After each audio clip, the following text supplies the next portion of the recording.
రాయలసీమలో శాశ్వత high court bench ఏర్పాటు చేయాలంటూ అనంతపురంలో న్యాయవాదులు మరోసారి ఆందోళన చేపట్టారు. ప్రస్తుతం అసెంబ్లీ సమావేశాలు జరుగుతున్న నేపథ్యంలో అనంతపురం బార్ అసోసియేషన్ ఆధ్వర్యంలో నిరసన వ్యక్తం చేశారు.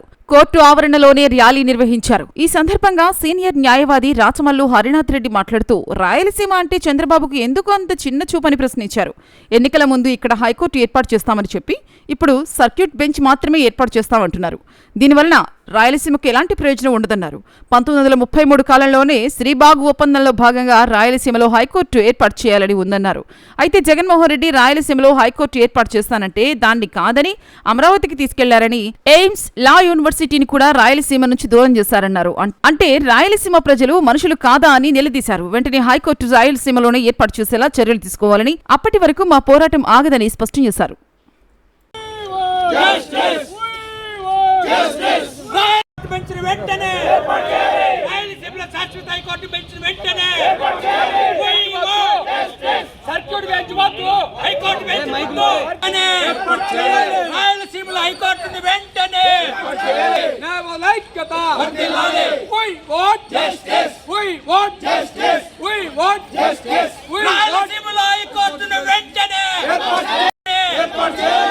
నా పేరు రాచమల్లు హరినాథ్ రెడ్డి, సీనియర్ న్యాయవాదిగా అనంతపురం బార్ అసోసియేషన్లో 30 సంవత్సరాలు ప్రాక్టీస్ చేస్తూ ఉన్నా.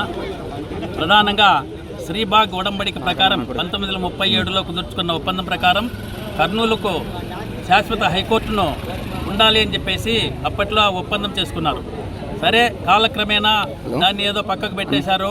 ప్రస్తుతం ఉన్నటువంటి ప్రభుత్వం చంద్రబాబు నాయుడు గారు కర్నూలులో శాశ్వత హైకోర్టు బెంచ్ ఏర్పాటు చేస్తామని చెప్పేసి ఎన్నికల్లో హామీ ఇచ్చాడు. హామీ ఇచ్చిన తర్వాత ఇంతవరకు ఎటువంటి ప్రపోజల్స్ కానీ ఏమీ పంపకుండా ఇప్పుడు మొన్న ఈ మధ్య వచ్చారు లోకేష్ గారు, తర్వాత చంద్రబాబు నాయుడు గారు కర్నూలుకి వచ్చి ఏం చెప్తా ఉన్నారు, కర్నూలులో సర్క్యూట్ బెంచ్ ఏర్పాటు చేస్తాము అంటున్నారు. సర్క్యూట్ బెంచ్ అంటే కేవలం అది క్యాంప్ ఆఫ్ రావడం పోవడం ఉంది. దానివలన రాయలసీమకు ఒరిగేది ఏమీ లేదు. సర్క్యూట్ బెంచ్ను మేము పూర్తిగా వ్యతిరేకిస్తున్నాం. శాశ్వత హైకోర్టు బెంచి ఎన్నికల్లో హామీ ఇచ్చినట్లు శాశ్వత హైకోర్టు బెంచ్ని ఏర్పాటు చేస్తారా, చేయండి రాయలసీమలో, లేకుంటే మాకు సర్క్యూట్ బెంచ్ వద్దు. ఈ విధమైనటువంటి మోసపూరి ఎన్నికల్లో ఒక విధానం చేస్తున్నాడు. తర్వాత ఎన్నికలు అయిన తర్వాత మళ్ళీ రాయలసీమ ప్రజలకు అన్యాయం చేస్తా ఉన్నాడు. ఎయిమ్స్ పెడతామని చెప్పేసి ఎయిమ్స్ అది కూడా లేకుండా మంగళగిరికి తీసుకుపోయినారు. ఇవాళ శాశ్వత హైకోర్టు బెంచ్ దాన్ని కూడా సర్క్యూట్ బెంచ్ అంటున్నారు. అంటే ఏదో ఒకటి ఇట్లా రాయలసీమ ప్రజలకు ఇట్లా విధిలించడం అనేటటువంటి పద్ధతి ప్రభుత్వం. కాబట్టి దీన్ని పూర్తిగా మేము రాయలసీమ న్యాయవాదులు వ్యతిరేకిస్తున్నాం. ఈ ఉద్యమాన్ని ఎంతవరకైనా సరే తీసుకుపోతాం. ఎటువంటి పరిస్థితుల్లో కూడా వదిలేదు. కూటమి ప్రభుత్వం ఇప్పటికైనా కానీ కళ్ళు తెరిచి శాశ్వతమైనటువంటి చర్యలు తీసుకోవాలా, లేని పక్షంలో ఉద్యమాలను ఎదుర్కోవాల్సిన అవసరం వస్తుంది అని చెప్పేసి ఈ సందర్భంగా తెలియజేస్తా ఉన్నా. పాలకులు అనాదిగా మోసం చేస్తూనే ఉన్నారు. ఇది కొత్తగా కాదు. రాయలసీమ అంటేనే వాళ్ళకి మామూలుగా సవతి తల్లి ప్రేమ చూపిస్తున్నారు. రాయలసీమ వాసులు మేము ఒక రాష్ట్రంలో మేము కూడా భాగం అనేది రాజకీయ పార్టీలు గుర్తించాలనేది మా డిమాండ్. ఇంకొకటి, రాయలసీమకు వచ్చిన ప్రాజెక్టులు కూడా కోస్తా ప్రాంతానికి తరలించకపోవడం అనేది ఎంత అన్యాయమైన పని. హైకోర్టు ఏర్పాటు చేశారు పోయిన గవర్నమెంట్లో. హైకోర్టు ఇక్కడ ప్రకటించిన వెంటనే, ఈ గవర్నమెంట్ వచ్చిన వెంటనే హైకోర్టును తీసేసుకుంది. అక్కడ లా యూనివర్సిటీ వచ్చింది. లా యూనివర్సిటీని ఆయన పోయిన మా ముఖ్యమంత్రి వర్యులు దాన్ని ప్రారంభించినారు. అది కూడా తీసుకొని పోయి ఈరోజు అమరావతిలో పెడుతున్నారు. ఇక్కడ వచ్చిన AIIMS, all India institute of medical science, దాన్ని కూడా తీసుకొని పోయి మంగళగిరిలో పెట్టినారు. అంటే రాయలసీమ వాళ్ళ మనుషులు కాదమ్మా మేము? మాకి హక్కులు లేవా? మేమేమన్నా సౌతి తల్లి కొడుకులా? అన్నీ తీసుకొని పోయి అక్కడే ఏర్పాటు చేయడం అనేది మరి ఏ సమంజసమా? మేము బతకొద్దా? రాయలసీమ వాసులు మేము కరువు ప్రాంతం అని, దేశంలోనే కరువు ప్రాంతం అని తెలిసి కూడా మీరు ఏం చేస్తున్నారు? ఏ పరిశ్రమలు తీసుకొస్తున్నారు? తీసుకొని పోయి ఇక్కడ కర్నూలులో ఏర్పాటు చేసిన హైకోర్టుని తీసుకొని పోతే, లా యూనివర్సిటీని తీసుకొని పోతే, అనంతపురంలో మెడికల్ కాలేజ్ ఎయిమ్స్ని తీసుకొని పోతే, ఇంకా ఏం చేస్తున్నారు? బాంబులు తయారు చేసేటివి, గన్నులు తయారు చేసి ఇటు పెడుతున్నారు. ఇది అన్యాయం కదా? చంద్రబాబు నాయుడు గారు, ఆయన విద్యాశాఖ మంత్రి లోకేష్ బాబు ఏదో చెప్పిన 90 సంవత్సరం లోపల వచ్చిన వెంటనే సంవత్సరం లోపల ఏర్పాటు చేస్తానని చెప్పినాడు. సంవత్సరం ఎన్ని ఏళ్ళు ఎందుకు? 3 సంవత్సరాలు అవుతుంది. ఇప్పుడు మళ్ళా కర్నూలు వచ్చిన సందర్భంగా 90 రోజుల్లో సర్క్యూట్ బెంచ్ 90 రోజుల్లో బెంచ్ ఏర్పాటు చేస్తానన్నాడు. ఇది ఎక్కడ అన్యాయం ఇది? అంటే చెప్పుకుంటూ పోతూనే ఉంటారా? సంవత్సరం అన్నాడు, 2 ఏళ్ళు అయిపోయి 2 ఏళ్ళ తర్వాత మళ్ళీ 90 రోజులు అయిపోతుంది. మీరు ఒక మాట మీద ఉండరా? మీరు ఎప్పుడు రాయలసీమకి, మీరు రాయలసీమలో పుట్టినారంటారు కానీ రాయలసీమకే ద్రోహం చేస్తున్నారు. ఇది చాలా అన్యాయం సార్. మీరు చంద్రబాబు నాయుడు గారు, లోకేష్ గారు, పవన్ కళ్యాణ్, మీకు అందరికీ విజ్ఞప్తి చేస్తున్నాను, రాయలసీమ సౌత్ తల్లి ప్రేమ ఒలగబోయిద్దండి. దయచేసి నిజమైన ప్రేమ మేము కూడా మనుషులను గుర్తించండి, మేము కూడా ఈ రాష్ట్రంలో భాగమని గుర్తించండి, రాయలసీమ వాసులు కూడా ఈ రాష్ట్రానికి చెందిన వాళ్ళని గుర్తించండి. దయచేసి మేము ఈ ఉద్యమాన్ని ఆపము. మాకు పూర్తి బెంచ్ ఏర్పాటు చేసే వరకు ఉద్యమాన్ని ఆపమని మీ ముఖంగా తెలియజేస్తున్నాను ముఖ్యమంత్రి గారికి. అనంతపురం బార్ అసోసియేషన్ ఆధ్వర్యంలో రాయలసీమలో ఉన్నటువంటి అన్ని బార్లు కూడా రాయలసీమలో హైకోర్టు బెంచ్ని ఏర్పాటు చేయాలని చెప్పేసి ఒక నినాదంతో మరి ఈరోజు బార్లన్నీ కూడా తీర్మానం చేసి కోర్టులను విధులను బహిష్కరించి ఈరోజు చేస్తున్నటువంటి కార్యక్రమం రాయలసీమ ప్రజల కోసం ఈరోజు న్యాయవాదులు నడుం బిగించి శ్రీబాగ్ ఉడంబడికలో ఏదైతే ఉందో ఆ రోజు వాళ్ళు నిర్దేశించిన ప్రకారం రాయలసీమకి హైకోర్టు కానీ లేకుంటే రాజధాని కానీ ఈ రెండిట్లో ఏదో ఒకటి ఇవ్వాలనేది 1937లో చేసినటువంటి తీర్మానం. ఆ తీర్మానానికి విరుద్ధంగా ఈరోజు అతి దారుణంగా అయిపోతూ ఈ ప్రాంతం నుంచి 52 మంది ఎమ్మెల్యేలు మళ్ళా ఎంపీలు ఎన్నికైనటువంటి ఈ కూటమి ప్రభుత్వంలో ఉన్నటువంటి వాళ్ళు మౌనం వహిస్తూ ఈ ప్రాంతంలో ఉన్నటువంటి ప్రజల యొక్క హక్కులను హరిస్తూ ఈ రోజు మళ్ళీ మనకి ఏదైతే ఎన్నికలకు ముందు ఇచ్చినటువంటి హైకోర్టు బెంచ్ కాదు, హైకోర్టుని ఏర్పాటు చేస్తామని లాస్ట్కి బెంచ్ అని చెప్పి ఈరోజు సర్క్యూట్ బెంచ్ అంటున్నారు.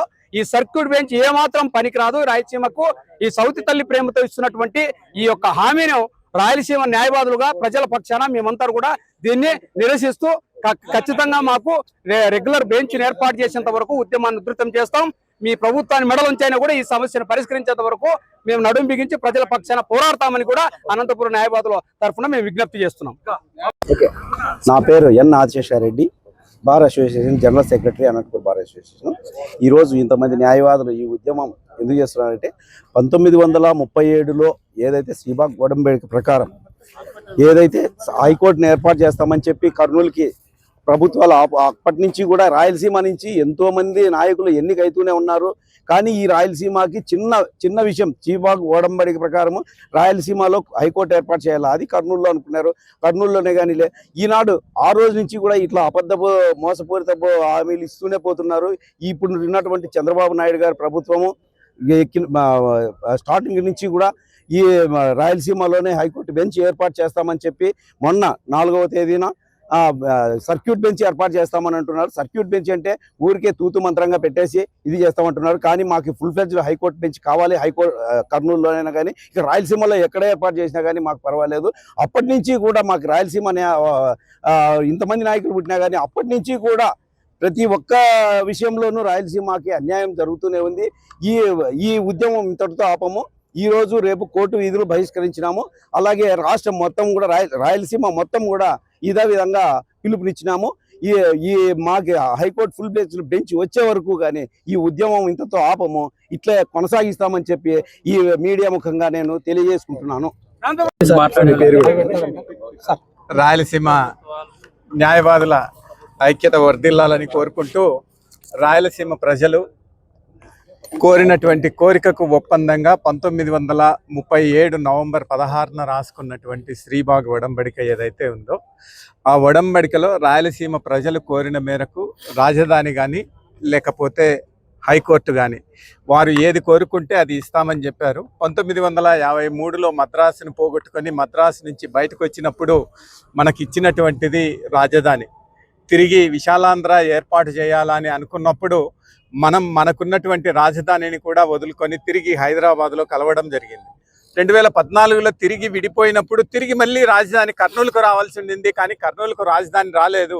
రాజధాని రాకపోతే పోయింది, కనీసం హైకోర్టు అన్నా ఇవ్వాలి. రాజధాని ఇవ్వలేదు, హైకోర్టు ఇవ్వలేదు. మూడవది 4/9/2014 అంటే కొత్త రాష్ట్రం ఏర్పడిన తర్వాత మొదటి రోజు అసెంబ్లీలో ఆనాటి ముఖ్యమంత్రి గౌరవనీయులు చంద్రబాబు నాయుడు గారు మాట్లాడుతూ ఎయిమ్స్ తరహా హాస్పిటల్ లేదా ఎయిమ్స్ హాస్పిటల్ అనంతపురంలో ఏర్పాటు చేస్తామని చెప్పి ఆయన మాట ఇచ్చినటువంటి వ్యక్తి ఆ ఎయిమ్స్ హాస్పిటల్ని వారం రోజులు తిరిగే లోపలనే తిరిగి మంగళగిరిలో పుత్ర ప్రేమతో అక్కడ ఏర్పాటు చేయడం జరిగింది. అమరావతి తప్ప ఇంకా ఈ ప్రాంతంలో ఏమీ ఉండాల్సిన అవసరం లేదు అని చెప్పి మన డబ్బంతా కూడా తీసుకువెళ్ళి మన వెంకటేశ్వర స్వామి డబ్బు కానీ, మల్లికార్జున స్వామి డబ్బు కానీ, లేకపోతే మనం కట్టేటువంటి మైండ్ల నుంచి వచ్చేటువంటి డబ్బు కానీ మొత్తం అంతా కూడా తీసుకువెళ్ళి తల మీద 50,000 రూపాయల లెక్కన ఈరోజు రాష్ట్రం అంతా కూడా ప్రజల మీద అప్పు మోపుతూ దాదాపు 1,00,000 కోట్ల రూపాయల పెట్టుబడితో ఈరోజు చేస్తున్నారు. కానీ అక్కడికి వెళ్ళి చూసినట్లయితే మీరు కానీ మేము కానీ అక్కడ కంప చెట్లు మొలిచినటువంటి భూములు తప్ప ఇంకేమీ లేనటువంటి పరిస్థితి ఉంది. కాబట్టి ఈరోజు మళ్ళీ తిరిగి మేము మా హైకోర్టు మాకు ఇవ్వండి అని అడుగుతున్నాం. రాజధాని కాకపోయినా హైకోర్టు అయినా ఇవ్వాలి అనేటువంటిది ఈ రాయలసీమ ప్రజల చిరకాల వాంఛ. అంటే 1913లో మొదలుపెట్టినటువంటి మోసపూరిత ఆలోచనలు కాంగ్రెస్ మహాసభ బాపట్లలో జరిగినప్పుడు చెప్పినటువంటిది ఏదైతే ఉందో అది అప్పటి నుంచి ఇప్పటి వరకు కూడా కొనసాగిస్తున్నటువంటి పరిస్థితులు ఉన్నాయి. ఎవరు కూడా దాని గురించి మాట్లాడరు. ఆ విధంగా ఉన్నటువంటి పరిస్థితుల్లో తిరిగి న్యాయవాదులే ఈరోజు తిరిగి బజారుకి ఎక్కాల్సినటువంటి పరిస్థితి వచ్చింది. కాబట్టి ప్రభుత్వం ఇప్పటికైనా కూడా సానుకూలంగా స్పందించి హైకోర్టు వారితో, సుప్రీంకోర్టు వారితో చర్చలు జరిపి రాయలసీమలో ఎక్కడైనా సరే మాకు హైకోర్టుని ఏర్పాటు చేయవలసిందిగా డిమాండ్ చేస్తున్నాం.